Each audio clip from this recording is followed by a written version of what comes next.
Hello. Yeah, that's your name. Squirrels got me. Big Jim. Yeah. really cold and fun. Cold and fun. Cold and fun. That's good that you think that of it, because that's what deer hunting typically is cold and fun.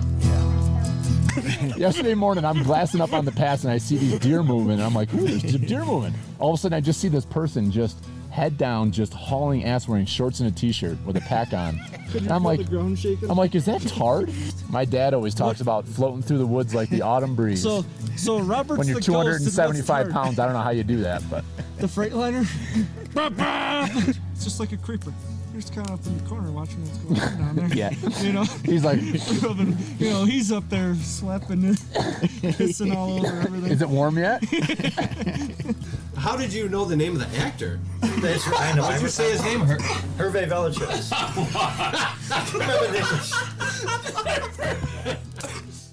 You know what pert near means. If you know what pert near means and you live in America, you're a redneck too. Welcome to the Log Talk Podcast, brought to you by Pert Near Outdoors.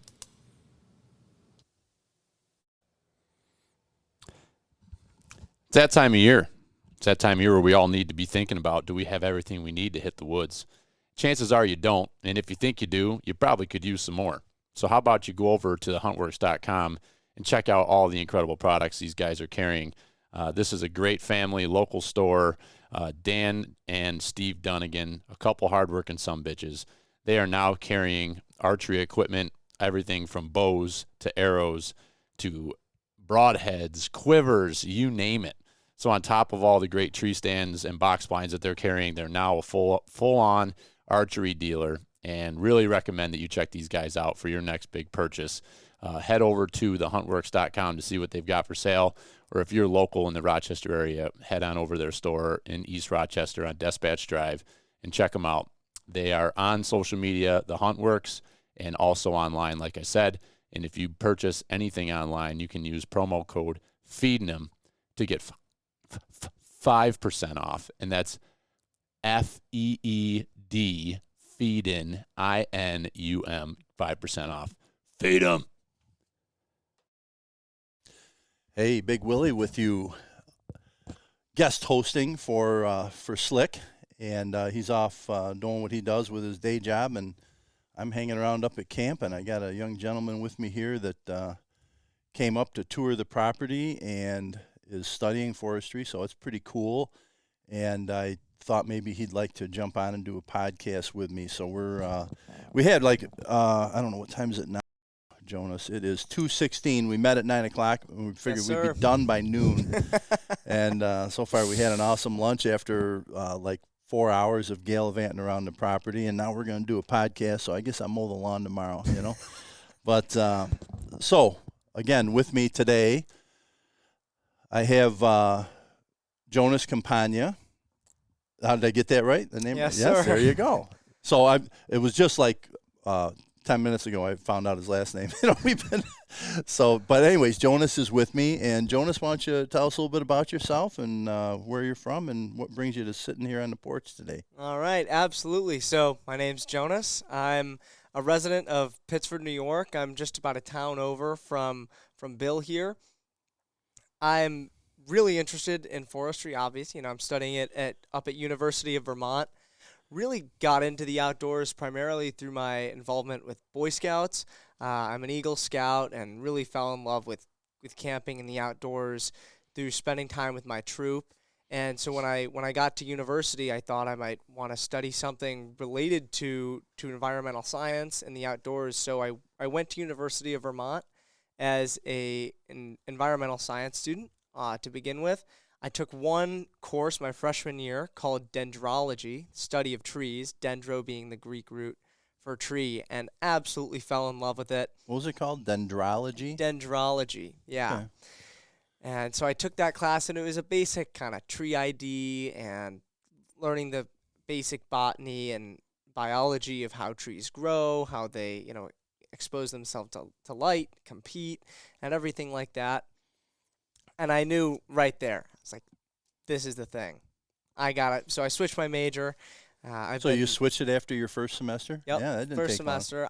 Partway through first semester, we You were knew, like halfway in. I was like, "Oh, this is the thing. Yeah, Forget cool. environmental science." And I've never looked back. It's Yeah. awesome, and so I'm super excited to make a career out of forestry. And one of the most valuable things, if not the most valuable aspect of my education thus far, has been the boots on the ground connecting with people who are part of the forestry world. And I think the University of Vermont forestry program does a really good job with that. There's a big emphasis on getting out in the field and meeting people who really do this kind of work.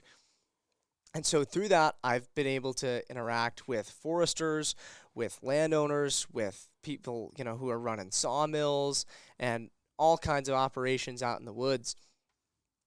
And, through that, I think I've gained a lot, and arguably as much or maybe even more than I have in the classroom. And for one of my classes that I was doing back in the fall called Small Woodlot Management, my professor tasked us with interviewing a landowner. Now, this professor, I've had him for 5 classes now. I mean, this guy, practically is the forestry program, at least for the first couple of years. He's the man, huh? At UVM, yeah. His name is Lubin Dimoff. He's a wonderful professor. I'm actually going to be TAing for him this coming semester. But anyway, so we're doing this small woodlot management class. And he goes, okay, everybody, this one day in class, he goes, all right, I want you all to find somebody who owns at least 10 acres of land, and you're going to call them and just kind of ask them about land ownership. And he's a very kind of unstructured guy when it comes to these assignments. And so I was left there thinking. So he's giving you kind of a blank slate to work with there. Like that. I mean, that was the instruction for the assignment. He was like, find somebody who owns land, talk to him. And so I don't know anybody personally who owns that much land. I'm thinking, what the hell am I going to do? But my next door neighbor is Dave Leahy, who worked with Bill for a long time in school administration. And though I didn't know anybody who owned that much land, I had a feeling Dave Leahy would know a guy. Yeah. And so I sent Dave a text, and sure enough, he said, I've got just the man for you. Sent me Bill's contact info, and we connected back, what was that, November? Something Yeah, like I that? couldn't remember if it was fall or early spring semester that we talked. Yeah, sometime in the fall, in the late I remember fall. when we got on the phone, you're like, I don't want to bother. I just need a half hour of your time. And I'm like, oh, don't worry. And I think it was like 2 hours later. Yeah, I will. So I asked Dave about this. He sent me your contact information, and the one thing he said, listen, Dave's Bill's an awesome guy. He's very upstanding. I worked with him for a long time. He'll talk your ear off. I was like, okay. And sure enough, we had an amazing conversation on the phone back in the fall. And right then on the phone, Bill said, listen, next time you're in town, you got to come see the land. You got to get out here. And I was very appreciative for that invite. And so we were kind of playing phone tag all beginning of the summer, getting a date worked out. And today was the day. A Finally perfect made it day, happen. too, for it. Oh, my gosh. We're sitting out here at camp, and it's maybe 75 degrees. Yeah, it's it's sunny. beautiful. It's gorgeous. You couldn't ask for better weather. Yeah, it's been an absolutely beautiful morning, and it's it was cool because in our phone conversation, it was obvious that you could pick up on my passion for this. But I was also, unless I was misreading you were really genuinely interested in what I was doing here and what was, what my brother and I have done with the property and the kids and everything. So, that's why I was like, you're in Pittsburgh. You're going to be home from college at something. Stop up. So we actually hit it off even as well or better in person today than we did, over the phone with our interview. And oh, by the way, how'd you do on that project? I never asked you. Did you get a? I got an A. Did you? Yeah. Big time. I did very well in that class. I figure the next thing is you'll be asking me to drive up to the University of Vermont and give a talk. Well, seriously, I was telling Bill earlier if this property was in Vermont, I'd ask if it was all right for my class to come see visit this it, place yeah. because it's a really special piece of property. I've had the chance to get out on a lot of woodlots, see a lot of landowners and what they've done with land, and being here, walking around or ripping around today, more accurately. this is a really special place. Yeah, thank you. Yeah, we so we started out, and I told Jonas, I said we can either walk it, which will take several hours, which we wouldn't mind, but or we can ride it. And I go, have you ever ridden an ATV? He's like, well, maybe a little. And I'm like, well, if you want to take the ATVs, we can ride to certain areas and then stop and talk. And so, anyways, we ended up doing that. And I think you had a blast. You were loving riding it. Oh my gosh. I could tell you were letting me get way ahead so you could speed up to catch up to me. Yeah, I'm a bit of a motorsport enthusiast, and this was real fun. Yeah, it was wild. Tearing around on the ATVs. We climbed the crazy hill up on the side of the property, and then came back down it, and it was a great kind of crash course and how to off road with one of those things. Yeah, we went up the hill and down the hill at the very end because I told Jonas I wanted to make sure that he had a little time I wanted to see how he handled the machine around the property here and stuff. So, and he did great, and he was game for it. So, gave him a few pointers and told him to let her eat and don't let off. And just driving my tracks. Pretty much. It was awesome though. It was a beautiful, nice ride up the hill. Oh yeah, it was great. Oh, and it was really cool to get on the ATVs because I felt like we were able to see so much of the property and we covered a lot of ground. Now, some of that is, I guess, the just character of this land. But like I've said to Bill a couple of times, this place is really dynamic, and there are just so many kind of different environments. I feel so close to one another, and so we'd get on the ATVs, ride for 2 minutes, and then we're in one spot, and we get on, drive another couple minutes, and all of a sudden the landscape looks totally different. Totally different. Yeah. We saw the food plots, we saw the big open spaces that haven't been cut very much. We saw the patches that have been thinned and now are completely full of regen and regrowth, which was just spectacular. And I may not have been accurate to the year, but I was able to give you generally. Like we cut this one 10 years ago. We cut this one 3 years ago or 2 years ago or whatever. So, and you got to see the resounding theme, right? So I told them to oversimplify it basically. And would you called it the compartmentalization of the property into certain zones. So we have slope and we have what I call benches, but even the benches are sloped. They're just not sloped as much. So we got slopes, bench, slope, bench, and then right up the hill. So every bench has been enhanced through thinning and cutting. And the slopes, let's face it, it's harder to get the trees off them. Erosion's a bigger problem.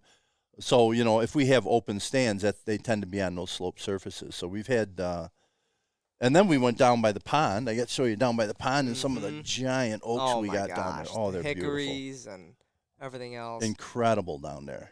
So we got to see that. And so it was kind of neat. And I took you to a couple spots where, for all essential purposes, on one side of the road was our woodlot, and on the other side of the logging road was primarily somebody else's.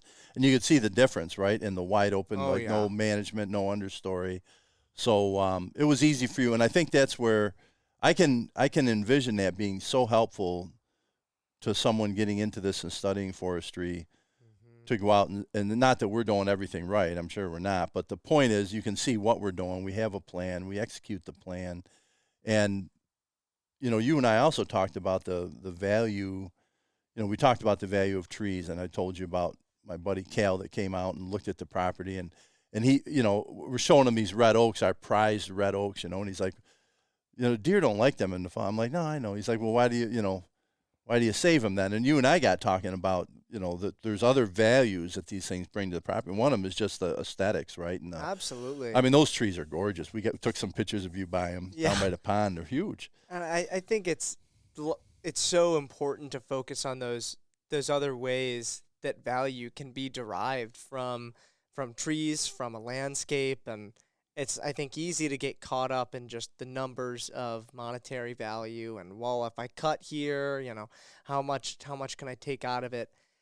But when you're sitting in the woods and you're staring up at one of these trees, I mean, there is undeniable richness that you can just feel. Yeah. And you can feel it there, and I certainly don't need any evaluation to tell me that, because we're sitting down at the shoreline looking at those oaks and hickories. and it's incredible. You Oh, really one of them's got got to be, it's got to be pushing 8 foot stump base. It's huge. It's huge. And they're beautiful, and they break into, what was there, 5 or, I don't know, there's 5 or 6 trunks on it. And that they're one hickory massive. had, at least that. Yeah. So they were really beautiful. Jonas is having a little agita there. He ate a foot-long sub that was jammed. I know. I can't stop burping here. Oh, my God. It was like we got back, it was like 12:30, and I said, hey, you want a sandwich? And we'll come back up and do a podcast. He's like, yeah, sure. I go, I got a nice deli down here in Naples at the grocery store at Reynoldson's. So we went down there, and oh, my God, he got a 12-inch sub. And they don't, they're not counting your pieces of turkey when they make you a turkey. They're just loading it on. He had a sandwich that was unbelievable. And I had a wrap, and that wrap, couldn't hardly get it closed up. It was so much stuff in it. Awesome. So, so we just got off a huge lunch. And then we were too hungry. We couldn't podcast before the lunch. So, shout out to Reynoldson's in Naples at their deli. If you wanted something for lunch, they had wrap, sandwiches, pizza. They got it all. Oh, they had it all. It was awesome, wasn't it? And good, friendly staff. That's right. Cracking jokes with the lady behind the sub counter. Yeah, that was fun. So, let me see. What'd you think of the ATV, riding that? Like that whole that you had told me that's the first time you've ever, ridden an ATV on the and we weren't, we were driving like we normally do around here. I'm in, 10, 15 miles an hour, 12 miles an hour, whatever. Barely, but it's just fun. Isn't it a great way to see the practice? Exhilarating. I mean, oh my gosh. The one I had been on one before at one of my buddy's houses, but I was pretty much out in the yard and did a little loop around the yard and got off. Nothing like this, but it was I mean, the trails are so dynamic and you're on there, and I was, standing up sometimes to kind of move my body weight around the shock, and you can feel one side of the thing going through the water bars and the thing's twisting and torquing and everything. Yeah, it was almost like riding a buck or something. Yeah, it's like riding a buck and bronc coming down the hill. You got to actually squeeze the thing with your thighs and hang on. It was freaking sweet. Yeah. So I got it every time we stopped. I'd look back and you had a huge smile on your face. I'm like, he's loving this. How could I not? Yeah. I mean, not just riding around in this awesome little vehicle, little machine, but there's never-ending scenery. I mean, every time I look up, I look to the side. It's real life forestry, and I've said this before, but we sit in the classroom and we learn about, these are different applications of techniques you can use in the forest. This is a treatment you can do to accomplish X, right? If you cut this way, the forest is going to regrow this way. And all that is awesome, and I love learning about it for a reason, but it is so critical and so rewarding to get out here, to stand out in the woods and see all that in action, to hear Bill say, oh, this little plot right here, we did X, and you can see the results. They're right there. And, on the other side of the road, totally different. We didn't do anything. And it's night and day. Yeah. Right? And I just still can't get over that. And there's value to both sides, right? Absolutely. We're down by the pond, and we're looking at some big, and you call it, they were basswood, big basswood trees. But, and there was holes, big holes. I mean, there's raccoons or fishers or something's living up in there, right? But you and I were talking about how these trees at every stage of their life bring some sort of value to the property and to the system, right, into the wildlife and the environment. And, even as they get older and they start to decay, and then animals begin to use them for housing and storage of food, and they're owls or whatever, all stuff living in there. And then, they'll get to the point where they die and they fall, and then they provide cover for grouse and other little rodents and stuff. So I never really, took the time to think about it, like when you and I were talking about all the different things that tree gives in every single phase of its life, and even in the end, right? Gives. That's a great word. But it's all a beautifully calibrated system, isn't it? Yeah, it is. Yeah. Right? And just seeing it go through those phases is, I think, a really incredible thing. Yeah. It's so fun to watch. I tell you what, so me and Bill hopped on the ATVs, and we came up the hill, and the first stop we made, we were right next to this sugar maple. And at some point it had been, you told me it had been girdled, and you guys left it standing. And I'm looking at this tree, and there were ants, or maybe they were termites, I don't know, kind of crawling up out of the side of the trunk, and I can see where these insects were kind of burrowing in and living. And I look up, and all the characteristics of this tree that is long since died are still contributing to the ecosystem. And then we saw that basswood later, and there's so much that you can give back to your land through kind of thinking outside the box, thinking what diverse kinds of value do my trees bring to the land. And when you begin to tie that all together and think about the wildlife and the plants and the fungi, everything all together, you start to really enrich yourself in a way that you don't if you stay more maybe more in a closed-minded way of thinking. And I think the camp here is a beautiful illustration of that, because you guys have been so creative and so open-minded and wanting to learn and broaden your horizons of knowledge, and putting that into practice. You can see it. You can see the magic here. One of the things that's kind of interesting, you're talking about like the woodlot aspects, and you're right, it was so cool looking at those trees. And it's been, I want to say, maybe it's been more than 10 years, at least 11, but I'm going to say like probably 15 years since that tree was girdled. And it's still standing.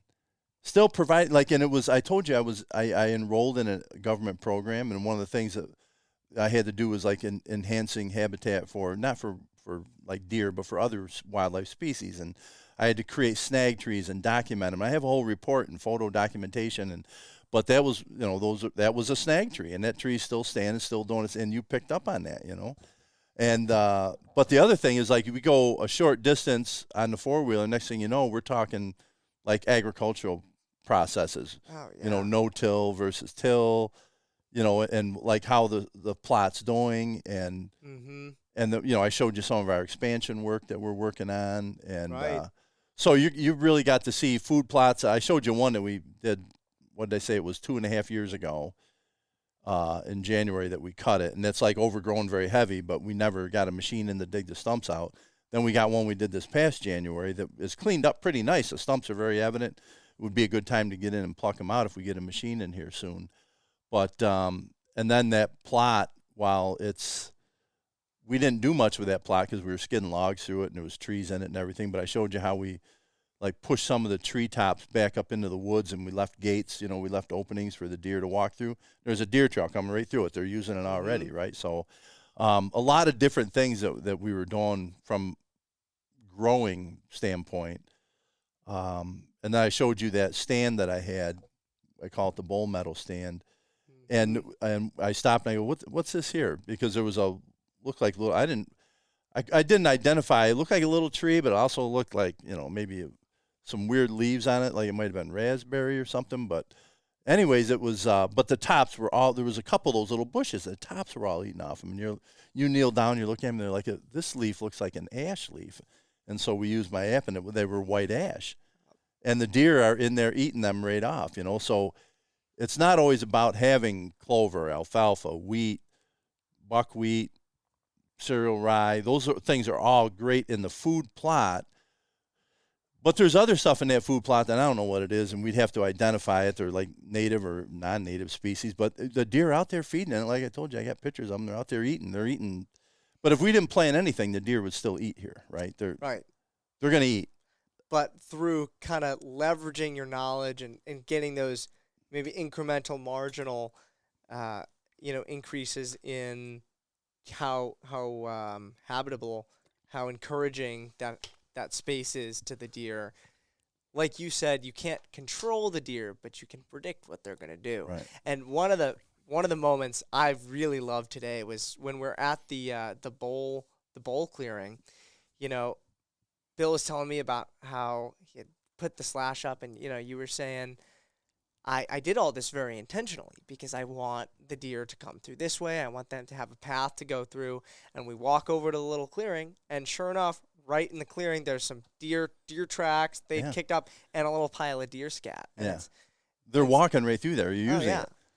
And so by by thinking about that and, placing that slash in a way that you thought would corridor deer movement, you've corridored the deer movement. Yeah, and it's like if you just walked up and looked, you'd be like, yeah, there's treetops pushed into, like I've had to show you that one's put like this is, and you're like, oh, okay. And then I go, if you look closer, there's a deer trail going right through there, and so it's and Cal had actually Hassler was walking the property with me when we had not yet pushed that out, and he said, when you push this in here, you ought to do this, and he kind of gave me the idea, and it's working, So and we'll do the same thing with the stumps. As we pull the stumps, we'll build a fence line with them, Mm-hmm. So talking about the fence lines, I showed you, like I explained to you, like some of the property lines. At that first spot we stopped, there was a stone fence line that went diagonally down the hill, and then another stone fence went diagonally down the other way towards the pond. And I was explaining to you that those used to be generally how the farmers or the settlers would, that's their property. That was a boundary, right? And I also showed you the trees. Like if you line yourself up with that stone fence and look, and there is just like these big old trees, and they're all down the fence line. And so I was telling Jonas that they're, why they're not cut, right? That was really neat. For me, those little kind of tips and tricks, those things that you pick up on by being out here in the woods, I always get such a ride out of. And so, right, you were telling me that they're all lined up because those boundary trees would be full of wire and fence posts and all kinds of other stuff, and that loggers don't want to touch them because it'll destroy their saws. And even if they get through it, they send it to the mill, and if there is something in there and the mill gets their equipment destroyed, then the log's stamped, and they know that Jonas the logger sent this to us, like, screw this guy. Yeah. So they end up just staying there. And Yeah, then you got these don't cut fence line lines trees. of huge trees, and so that's kind of a really, really neat way. And I to showed pick you up how on that history of the land just through observation and organisms that would have been there otherwise. Right. And we looked at that same line continues all the way up. Like we went up by Hotel Harvey, up by the family stand plot, and I showed you that line comes up through there, and then we went up higher, and the line keeps going. Yeah. So, and then we got same thing back here behind the cabin with that stone fence line and those big trees. Right. So, so that was interesting. I also was telling you about the 17 rodway that we had back here. So I Right. explained the rodway thing to you a little bit. Which is super cool. And I may not have had every single detail there, right? But you got the gist of it. That and a lot of people didn't know. Like you didn't know what a rodway was. You'd never heard of that. And I guarantee you now, like the next time I'm on a piece of land, I'll hear that come up and be like, oh, I know, I know what that you're is. talking about. That's a unit of measure, right? Right. But we had, that was when we bought that one piece of property, there was a 17 rodway that went across the hill, and it kept on going. And it's like not my worry to resolve the rodway on someone else's property, or if I own both sides, automatically becomes mine. But down here, we did a quick claim deed, and so I had to kind of absorb that rodway, which that's how I learned about it. I never heard such. I seen it on old survey maps. Oh, had you? I could show you a survey map that's got that. As a matter of fact, I should take a picture and send it to you. But it shows the rodway. It's No on way. like here's the property line and here's the rodway line. So yeah, it was pretty cool. It was. Those are the kinds of things you learn by being a landowner, right? I mean, you pick that up through real world experience, and being out here today has certainly inspired me to aspire to own land one day. Cause Has it really? Yeah. I mean, oh my gosh, come on. Yeah. What more a treasure could you have?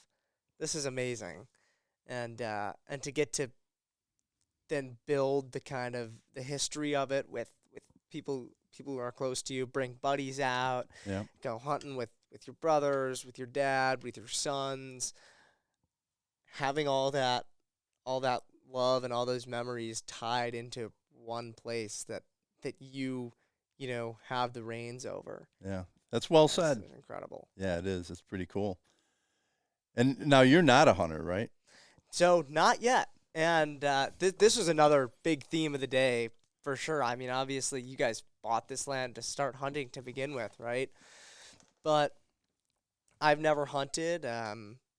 I've never really, been introduced to it, but we had some awesome conversations today about hunting, and I've been saying that I'm really interested to learn because, obviously there is no environmental, rather the environmental niche of hunting deer is not filled by any organism in our current food web. Wolves aren't around anymore, and so first off, to begin with, right, it's a necessary service. This is something that really has to is. get done. It's interesting that you view it that way as a non-hunter. Oh, current 100%. non-hunter, And this is, so I've, like I said, spent a lot of time talking to people out in the field, and there's a man he's the Chittenden County forester, and we've met with him a number of times.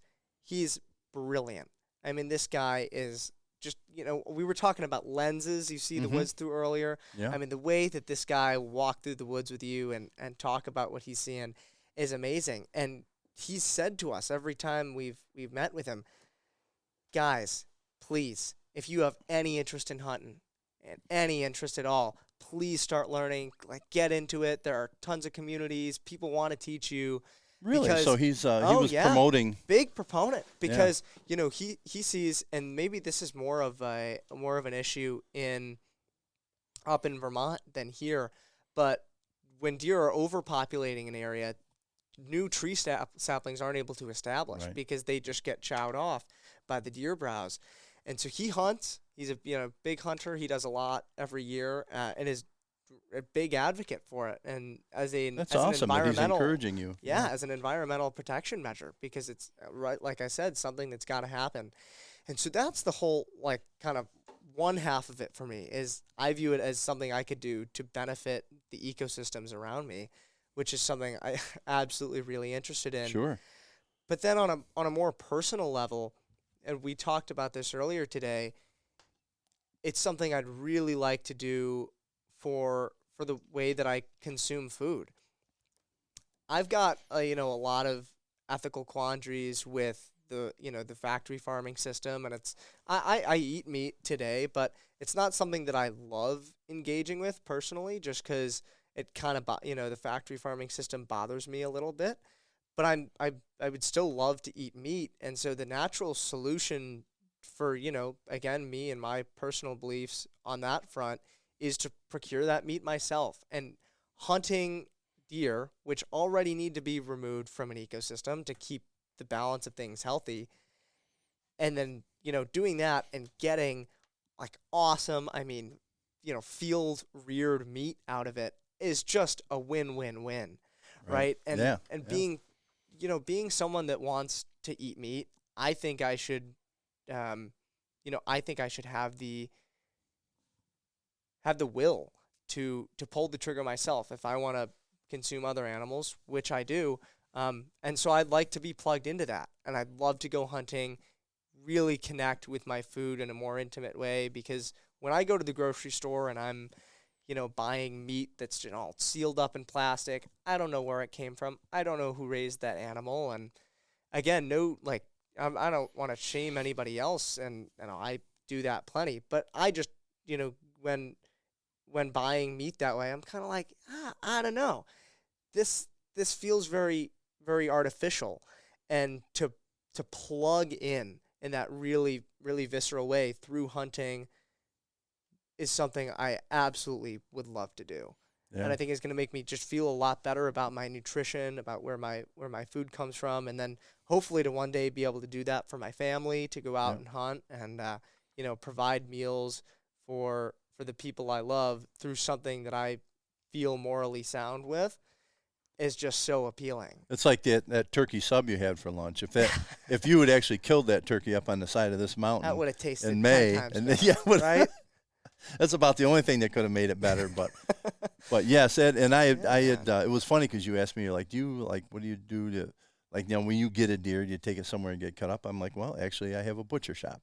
And my garage converts to a butcher shop, and we do all these deer. And you were like, you got to be kidding me. That's the dream. Yeah. That's the dream. Go out, use my own skills, take an animal, butcher it up. Myself, do it butcher ourselves. it myself, put that on the grill and then set it on the dinner table. I mean, Right. start to finish. That's the way to do it. Yeah, it's in my pretty cool. eyes. Yeah, we're making the sausage and everything. So we got into a long conversation about that and kind of how that all works.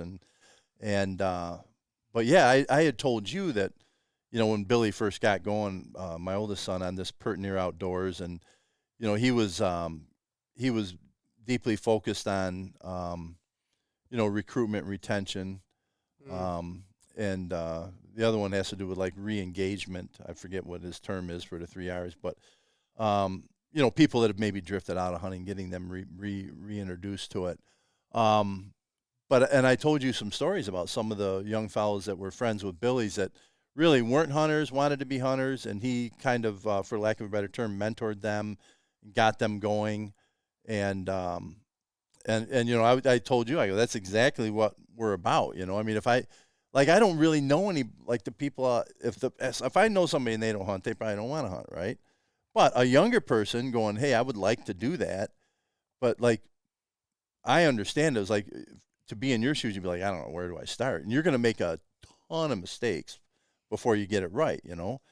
And you could fast track to efficiency and proficiency as a whitetail hunter by having a mentor that could guide you along the way, you know? And so, yeah, and I told you, I'm like, if you want to go hunting, I'll get you started hunting. You know, I'll, you come up here and we'll have you as a guest here and get you exposed to it. And yeah, that would be awesome. I would love to see you, you know, become a hunter and experience that. And it almost like, I had told you deer hunting, a lot of people deer hunt the season. Really, it's, you know, you get ready, you're shooting your bow now if you're an archer, doing a little scouting, setting stands or pruning stands, doing that sort of work in September or August, September. And then you got October, November, December, and usually you're done hunting, right? This is year-round activity here. You see the pile of logs down there. We just skid them out over the last 2 weeks. You know, I showed you a new food plot we just planted, and I'm telling you, I got to mow this one down, spray it. Sorry, Billy and Jimmy, that I'm not working on that now, that I'm sitting here chatting with Jonas. They texted me, and they're like, they can see me on the cameras driving around the property. They're like, stop giving tours and start working on them food plots. But it's fun because it's the whole thing. And then when you're up here on our property, you know, I'm on my own property, and I harvest a buck or a doe, and it's just kind of cool because it's like, you know, I provide this environment and I try to enhance this environment to make it better for them. And like my mother-in-law said to me, she goes, I send her pictures like every day, wildlife pictures. She said, they're so beautiful. I don't know. How do you kill these things? And I said, well, generally I aim right behind the shoulder. And she texted me back. She goes, how can such a kind, wonderful man be so cruel? I'm like, it's not cruel. It actually puts them out pretty quick, you know? Oh, man.